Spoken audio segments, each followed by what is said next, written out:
বিভিন্ন জায়গা থেকে যারা আমার ভিডিও দেখছেন তাদেরকে অসংখ্য ধন্যবাদ এবং সালাম রইল। আসসালামু আলাইকুম। আমি চলে গিয়েছিলাম উলিপুর মালতিবাড়ি পুকুরে। ওখানের সিনারি উপভোগ করতে। দেখেন কত সুন্দর সবুজে শ্যামল ঘেরা সেই মালতিবাড়ি গ্রাম, আর বিশাল বড় দিঘি একটু পারে দেখতে পারবেন। সারি সারি বিভিন্নভাবে গাছ গাড়ানো রয়েছে। এটা একটা ফার্মের মধ্যে অনেক মুরগি এবং হাঁস লালন পালন করা হয়। এখানে দেখবেন আদা এবং তারপরে রয়েছে বিভিন্ন প্রকার হাঁস, রাজহাঁস এবং রাজহংসী। ওরা বিভিন্নভাবে আহার করে এবং শব্দ করে বেড়ায়। ওরা ক্যাট ক্যাট প্যাক প্যাক করে বেড়ায়। দেখেন বিশাল বড় দিঘি, যে উলিপুরের নাম করা দিঘি মালতিবাড়ি। এখানে অনেকে এসে ছবি শুটিং করে এবং বিভিন্ন ফেসবুকে ছবি পোস্ট করে। সেই বিশাল দিঘিতে মানে একদম মানুষের যাবতীয় কাপড় ধোয়া থেকে গোসল করা শুরু করা পর্যন্ত, মাছ দেখা, মাছের দৃশ্য দেখা, গোসল করা এবং বিভিন্ন প্রকারের মানে দিঘিতে পানির ব্যবহার করে থাকেন। দেখেন বিশাল বড় দিঘি, যার তুলনা করা যায় না। পানিগুলো কীরকম একদম স্বচ্ছ।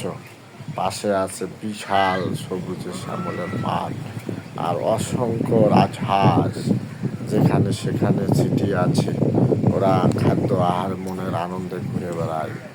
আল্লাহ দেওয়া সবুজ নীল আকাশ কত সুন্দর, আলহামদুলিল্লাহ।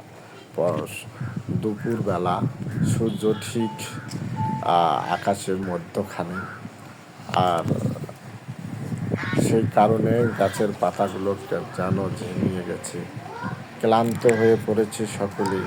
ঠিক সেই সময় আমি যাই মালতিবাড়ি বড় দিঘি গ্রামে কিছু বিনোদন নিতে, সেখানে আনন্দ উপভোগ করতে।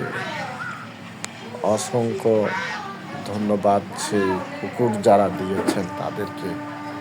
এখানে সুন্দর পুকুর, দেখেন ট্রেন যাচ্ছে কুড়িগ্রাম থেকে। ট্রেন রমনা স্টেশনের দিকে যাচ্ছে। হুইসেল এখানে শোনা যাচ্ছে এবং ট্রেনের শব্দও শোনা যাচ্ছে। সেখানে পুকুরের সিনারি অনেক, দেখেন সেখানে সুন্দর করে ঘাট বানানো রয়েছে। সে ঘাটে আসে অনেকে অনেক কিছু করার জন্য। রাজহাঁসগুলা কিছু কিছু হাঁস খবর বলে যাতে ভিতরে করে আসে। অনেক ছোট বড় এখানে দেখেন। এখানে আরো পাবেন অনেক কিছু, যেখানে বলতে গেলে অনেক।